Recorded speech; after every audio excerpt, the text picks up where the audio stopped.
Hello everyone, welcome back to another episode of Francis Entertainment Center.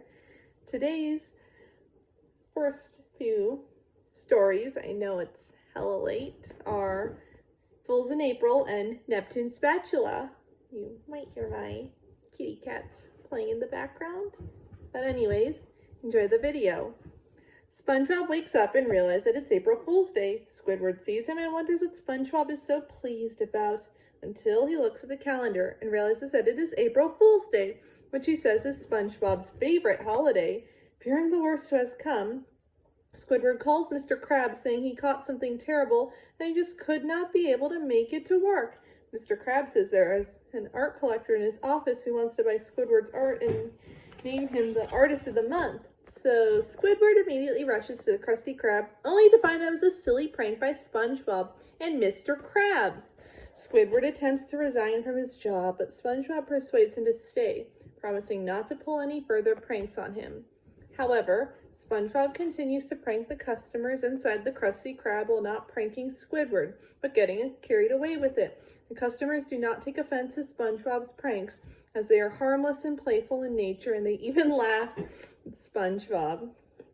Although Squidward is not receiving any more tricks as SpongeBob promised, he gets furious over his and the customers' laughter. Eventually, SpongeBob's tongue falls off and they both laugh uncontrollably, which starts to discomfort the customers. And an angry Squidward finally gets fed up and decides to get revenge on SpongeBob by showing him what he feels is a real prank. Squidward sets an elaborate rope trap attached to an anchor suspended from the ceiling and squirts a blob of mustard in the middle of the lasso. As SpongeBob goes to clean it up, Squidward cuts the rope holding the heavy anchor, causing SpongeBob to get his foot caught in the rope, triggering a chain reaction that sends him flying around the restaurant, colliding into several objects and areas, ending with him landing in a garbage can. Squidward laughs hysterically at him, but a hurt SpongeBob runs out of the restaurant crying. Bewildered and confused by SpongeBob's reaction, Squidward calls out to him, saying that he was just kidding, but the customers are equally appalled by Squidward's prank, seeing it as far as too harsh and nasty to be funny. They'll storm out of the restaurant in disgust, with one customer calling Squidward out for what he committed. Distressed at their reaction, Squidward frantically insists that it was only a joke, but he looks around at the damage his prank did to the restaurant.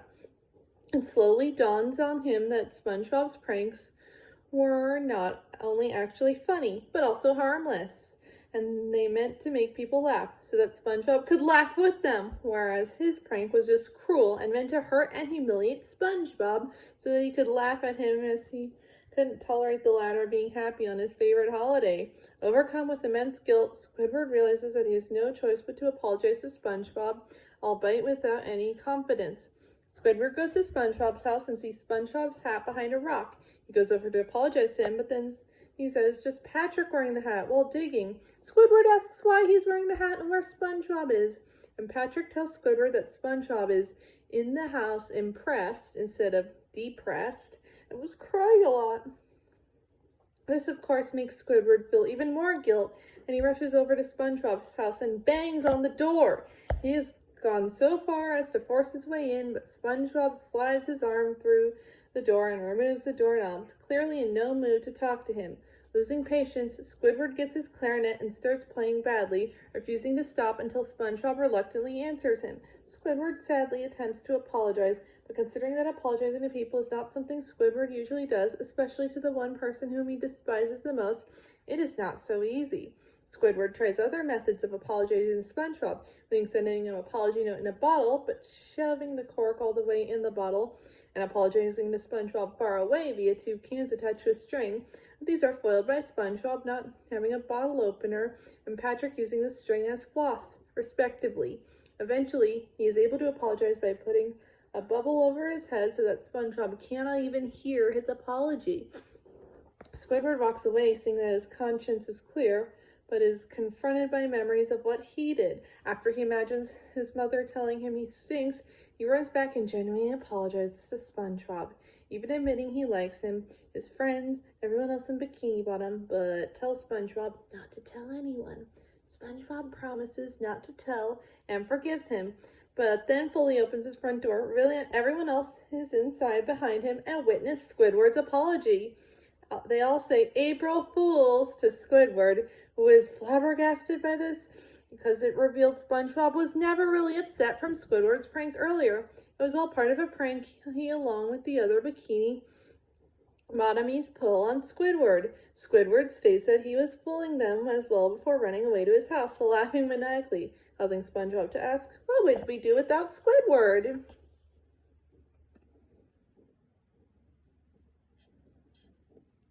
SpongeBob and Patrick visit the Fry Cook Museum, where they see a greasy griddle with a golden spatula embedded in the grease. On it is a plaque which reads, many have tried to pull the spatula out of the ancient grease, but all have failed. Larry the lobster attempts to pull it out, but fails. SpongeBob then reads, only a fry cook who's worthy of King Neptune himself can wield the golden spatula. SpongeBob, while posing for a photo, and accidentally and effortlessly pulls it out while pointing up the menu section to a woman. Suddenly, smoke appears in the museum, revealing King Neptune himself. Neptune asks who pulled out the spatula, and SpongeBob tells him that he did. King Neptune refuses to believe this and asks around the museum if SpongeBob really pulled out the spatula. Everyone confirms that he did. King Neptune then asks for proof, and Patrick shows him the photo he took. But Neptune still refuses to accept SpongeBob, as he appears to be nothing but a puny, insignificant common heir to him. He then attempts to fabricate a barrage of qualities that the royal free cook must have, such as being left-handed, or having red underwear, only for SpongeBob to instantly reveal all of those very qualities, even as Neptune impulsively changes his answers to the point of stammering. Patrick, fed up with Neptune's stubbornness, reiterates that SpongeBob is the new fry cook, but is immediately zapped by Neptune. Angered by this, SpongeBob calls Neptune out on his actions, calling him a bully and a liar. Offended, Neptune then challenges SpongeBob to a patty-making competition, the ultimate cook-off. If SpongeBob wins, he'll stay at Atlantis forever and become a god. If he loses, he has to give up fry cooking forever. Patrick, still signed, continuously jeers to Neptune about SpongeBob's skills, says that he could complete up to 500 challenges. He's repeatedly zapped by Neptune 3 times until all that is left of him is a blunt mark on the floor.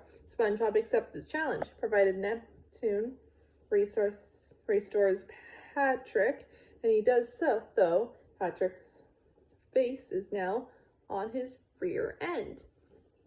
In the Poseidon, King Neptune makes 1,000 Krabby Patties, and the time it takes SpongeBob to make just one, winning the challenge.